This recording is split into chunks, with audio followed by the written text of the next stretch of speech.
ಬೆಳಗಾವಿ ಉತ್ತರ ಕ್ಷೇತ್ರದ ಶಾಸಕರಾದ ಆಸಿಫ್ ಉರ್ಫ್ ರಾಜು ಸೇಠ್ ಅವರು ಫತೆ ಕಾಲನಿಯಲ್ಲಿ ಬಹುಕಾಲದ ಬೇಡಿಕೆಯಾಗಿದ್ದ ಹೊಸ ವಿದ್ಯುತ್ ಟ್ರಾನ್ಸ್ಫಾರ್ಮರ್ ಅನ್ನು ಉದ್ಘಾಟಿಸಿದ್ರು. ಬಳಿಕ ಅಮಾನ್ ನಗರದಲ್ಲಿ ಜನತಾ ದರ್ಬಾರ್ ನಡೆಸಿದ ಅವರು ಸಾರ್ವಜನಿಕರ ಅಹವಾಲುಗಳನ್ನು ಆಲಿಸಿ ನಡೆಯುತ್ತಿರುವ ಅಭಿವೃದ್ಧಿ ಕಾಮಗಾರಿಗಳ ಪರಿಶೀಲನೆ ನಡೆಸಿದ್ರು. ಬೆಳಗಾವಿ ಉತ್ತರ ಕ್ಷೇತ್ರದ ಫತೆ ಕಾಲನಿಯಲ್ಲಿ ಶಾಸಕರಾದ ಆಸಿಫ್ ಉರ್ಫ್ ರಾಜು ಸೇಠ್ ಅವರಿಂದ ಹೊಸದಾಗಿ ಅಳವಡಿಸಲಾದ ವಿದ್ಯುತ್ ಟ್ರಾನ್ಸ್ಫಾರ್ಮರ್ಗೆ ಚಾಲನೆ ನೀಡಲಾಯಿತು. ಸ್ಥಳೀಯ ನಿವಾಸಿಗಳ ಬಹುಕಾಲದ ಬೇಡಿಕೆಯಾಗಿದ್ದ ಈ ಟ್ರಾನ್ಸ್ಫಾರ್ಮರ್ನಿಂದ ಪ್ರದೇಶದಲ್ಲಿ ಆಗಾಗ ಉಂಟಾಗುತ್ತಿದ್ದ ವಿದ್ಯುತ್ ಸಮಸ್ಯೆಗೆ ಪರಿಹಾರ ದೊರೆಯುವ ನಿರೀಕ್ಷೆ ವ್ಯಕ್ತವಾಗಿದೆ.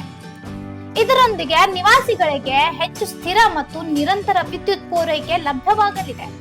ಬಳಿಕ ಶಾಸಕರು ಅಮಾನ್ ನಗರಕ್ಕೆ ಭೇಟಿ ನೀಡಿ ಜನತಾ ದರ್ಬಾರ್ ನಡೆಸಿದ್ರು.